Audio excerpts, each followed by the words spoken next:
Oh boy, I'm gonna get a wrapping in the mouth for this one, aren't I? My Dress-Up Darling is of course the story of Wakana Gojo, the grandson of a Hina doll maker. Is it Hina or Bisque? Because it seems to change depending on the translation. I'm rolling with Hina because the dub says so. Anyway, it's the story of Wakana Gojo, who begins making cosplays for his outgoing classmate Marin Kitagawa, and in the process, the two begin to fall in love with each other. It's a pretty simple premise, but it's a fun one nonetheless. By the way, the literal translation of the title is The Bisque Doll Who Fell in Love. So I guess Gojo's got himself a crying, talking, sleeping, walking, living doll. Once in every lifetime. Having only been around the anime community since 2019, I don't know much about it, but I do know one thing that is super common is that when a show comes out that everyone loves, someone's going to appear and say it sucks. So I'm aware that in making this video, I'm setting myself up to be the guy who's coming out of the woodwork to say mid Dress-Up Darling just to be different, but I feel the need to promise that this is not the case because I like this show, I think. I don't know. And see, that's the thing. I genuinely don't know how to feel about this show. It's good, I can tell you that much, and I have a lot of great things to say about it. It's pretty funny, and at the heart of it is this really cute story about two people from opposite worlds falling in love with each other through their one common interest. But like, there's also just one major thing about it that pisses me off to the extent that it throws off all of my feelings for the show. A lot. All right, I think I'm wasting time at this point, so let's get into it. My love-hate relationship with my Dress-Up Darling. But first, hey, do you like my content? Would you like to see it earlier and also get a look into my harebrained process of making these videos? Then please consider subscribing to my Patreon. Yes, I have one now, for some reason. On my Patreon, not only will you get early access to my videos once I actually start uploading more consistently, but you will also get an inside look as to my process of making these videos. This includes clips from work in progress videos, stuff that doesn't make the cut of existing videos, audio bloopers, and even the notes I take when watching content for this channel. On top of that, you'll be able to lodge video requests, so if there's something you're dying to see me cover, you can tell me and I will put it on the list. There might also be polls for what you want me to do next. I don't know, I'm still working this stuff out. So not only will you be getting all this, but you'll also be supporting this channel, for which I would be very grateful. So swing by my Patreon. It's a little sparse at the moment, but once I'm actually a little more active here, I'll be more active there. Okay, ad read over, back to the video. The most obvious thing that is awesome about this show from a first glance is, of course, the visual design and the animation. Trying to write about the beauty of the visual design and the art direction of this show is difficult because it pretty much speaks for itself. The absolutely stunning colors and extremely pretty art style makes this a very easy show to get lost in just on a visual level. I mean, I have some beef with some of the direction of the show, which we'll get into later, but overall, I love the look of this show. However, one thing I can note with some confidence besides just going, wow, this shit's nice to look at, is in terms of when the show changes art style for emphasis. The best example of this is in the inserts of when Gojo and Kitagawa are watching Flower Princess Blaze. Not only is the whole affair drawn in the style of a 90s anime, not only is it animated in a similar way with the mildly choppy action scenes and the transformation sequences, not only is it rendered in the 4:3 aspect ratio of old TV, but the whole thing is also rendered at a lower definition than the rest of the show, looking less like a polished streaming ready show and more like an old, very loved DVD copy of a show from the 90s. That's a level of attention to detail that I have to confess I wouldn't have even thought of, let alone executed. It's insanely good art direction, and I'm in awe of the level of work put into it. And this doesn't end with Flower Princess Blaze either. When Gojo and Kitagawa sit down to watch the Texas Chainsaw Massacre, or whatever it is, it's very clearly the Texas Chainsaw Massacre, the animation and the art design in the film insert take on a much darker, grittier tone to reflect the harsh contrasts of the original film. It's stellar stuff. What is also stellar is the animation of the show, particularly the way the character models move. Character movement is not something I ordinarily take notice of in animation because I'm a dum-dum who just allows it into my eyes and mostly goes, ooh, pretty art style. But in this show's case, I really did sit up and notice because it adds so much character to the,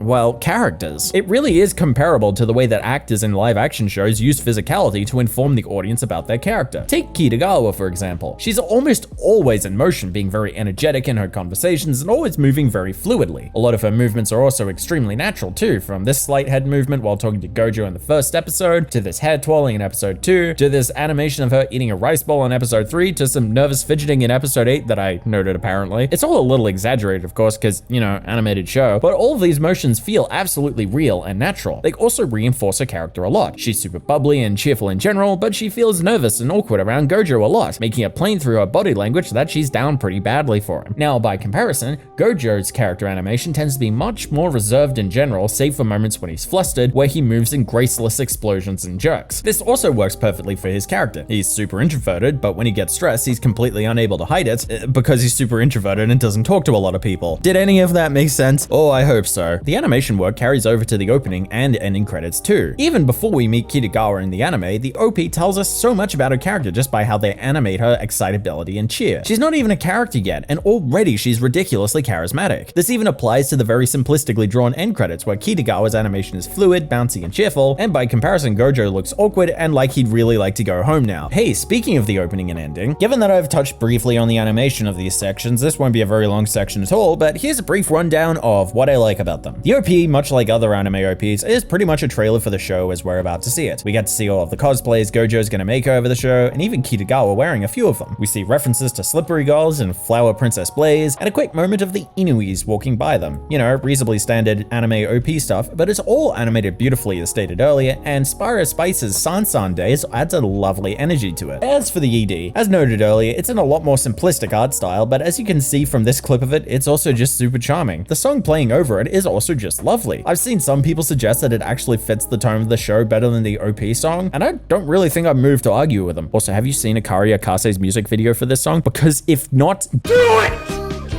The writing of this series is also super good and really compelling. What surprised me the most about getting into this show was that it was actually a really honest look at the awkwardness of being a teenager, especially one that happens to be in love. The relationship between Gojo and Kitagawa in terms of them navigating a friendship while being down atrocious for each other felt shockingly real to me. And the more I watched, the more I found that Gojo and Kitagawa are like two sides of that same coin in a way. On one side, you have Kitagawa, who's a lot more of the emotional turmoil of teenage feelings. The moment she realizes she's down bad for Gojo, it isn't a flowers and rainbows moment like it is on a lot of other shows. Instead, she says, "Oh shit," and panics about it, which to my experience is a much more realistic reaction. For the rest of the show, the battle of her emotions continues to be realistic. Her internal freakouts and situations such as sitting alone with Gojo watching Flower Princess Blaze play out very well indeed. And then on the other side is Gojo, who seems to be a lot more on the awkwardness and panic around realizing you're physically attracted to a friend of yours. Throughout the series, it's pretty obvious that Gojo is extremely attracted to Kitagawa. I mean, he was already before they met, I think, but as their friendship develops, it becomes a conflict in his mind. Over and over, he admonishes himself anytime anything along the lines of goes through his head. He feels an insane amount of guilt when he wakes up from a wet dream about her, which certainly was a scene to sit through, to the point where he feels like he can't look her in the eye anymore. He also feels weird around her after she sent him a photo of her in a swimsuit, which seems to imply that he had a bit of a wank to it, which, overall, the two of them paint an extremely honest look at the very hormonally charged time of adolescence and the effects that it has on those going through it. The fluttering hearts, the panic, and the extreme awkwardness. This whole package forms a very relatable feeling. It's also super hilarious to me that both of them are actually pretty shit at hiding their feelings for each other, but are so wrapped up in their own internal panic that they just don't notice. That pretty much tracks too. I remember in high school, I think one of my crushes went pretty much the same way. I was in a constant state of panic around her and was to absolute and total shit at hiding it. I can recall at least one moment where she noticed that I was beet red from embarrassment, and she pointed it out, and my reaction was to go, haha, bit hot in here, isn't it? Oh shoot, is that the bell? Gotta go, bye. This is a specific incident I cite, by the way, not just so you guys can continue to perceive me for the loser I am, but also because the scene where Kitagawa accuses Gojo of blushing and he deflects by going,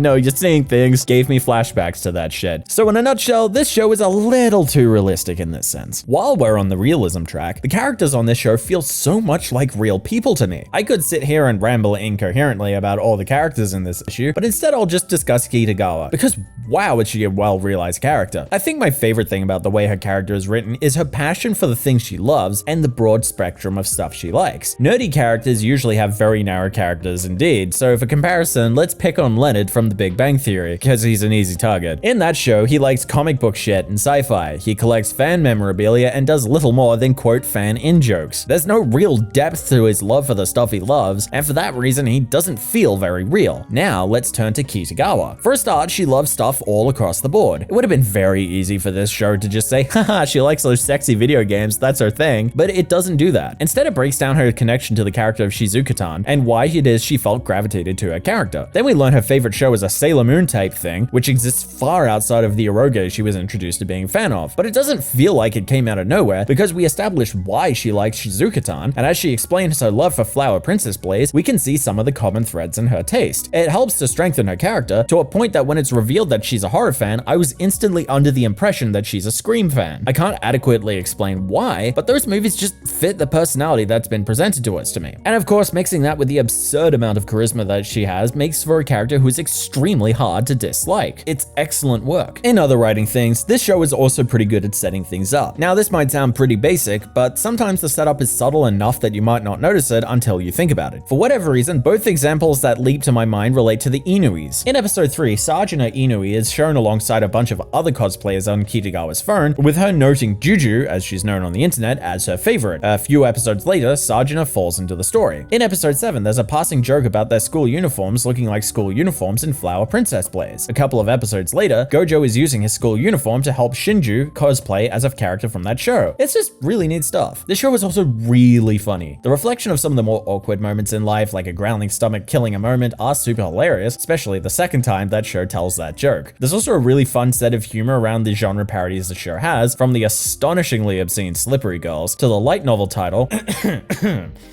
I'm a mega best-selling high school student light novel author that has a succubus thirsting for me every night and I don't know what to do.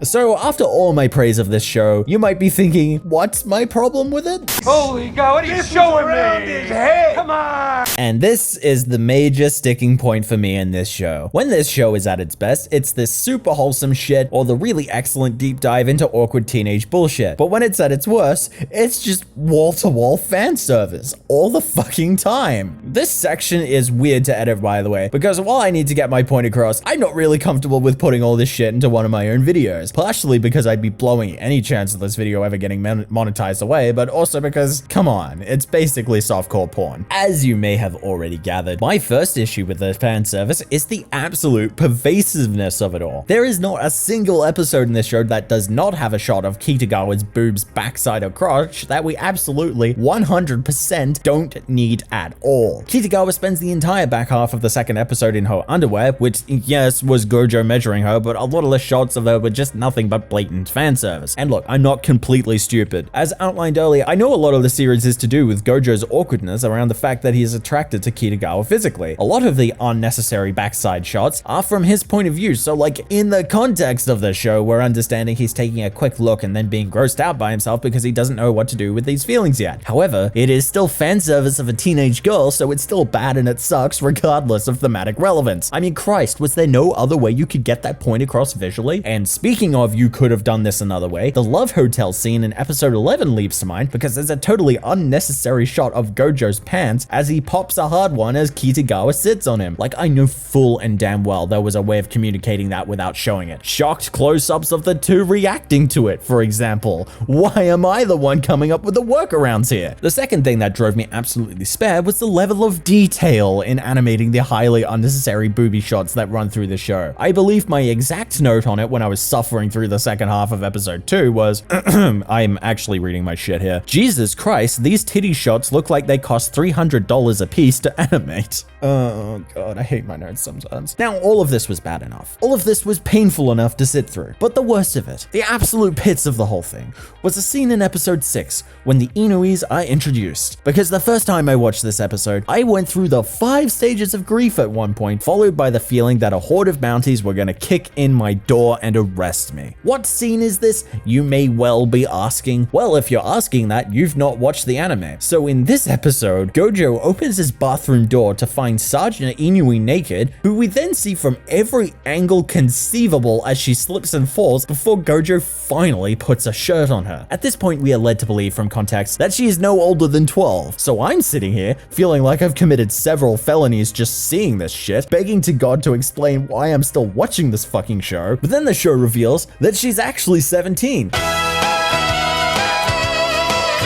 So here's my major question. If Sajina is older than the rest of the characters, why, oh fucking why, is she drawn to look younger than them? What's the fucking logic? And don't come at me like, oh, clearly you've never watched an anime, because I'm not an idiot. I know this shit goes on all the time in anime. It's not gonna stop me complaining about it though, cause it's fucked. Oh, and to drive the point home, Sajina continues to act like a child after being revealed as being 17. And Shinju, her sister, is younger than her, but is drawn to be more mature, for lack of got better words than her, and has several jokes directed at her chest size with fair amounts of fan service of her to boot. Jesus Christ, it is pretty gross. Oh, and by the way, not all of the fan service is visual. There's a running gag in the dub of this show, at least, of Kitagawa accidentally saying dirty things, and it is nowhere near as funny as the show thinks it is. I gotta get that in my mouth. I mean, you know how that sounds, right? It's the one joke in the show that falls flat for me every time. Look, this is why this show is so hard for me to gauge my feelings on. Because on the one hand, I do love the writing of this show. I didn't even touch on a bunch of other ways the characters are relatable, like Kitagawa's lament that she feels that people don't listen to her recommendations, a feeling that actually stops me from telling people to watch some of my favorite movies ever. Like the truly hilarious dub script and the way it captures perfectly the way people talk to each other. Quit staring at me with that tone of voice. Like the honestly great voice acting both in sub and dub, with particular praise to the stellar Amelie as Kitagawa in the dub.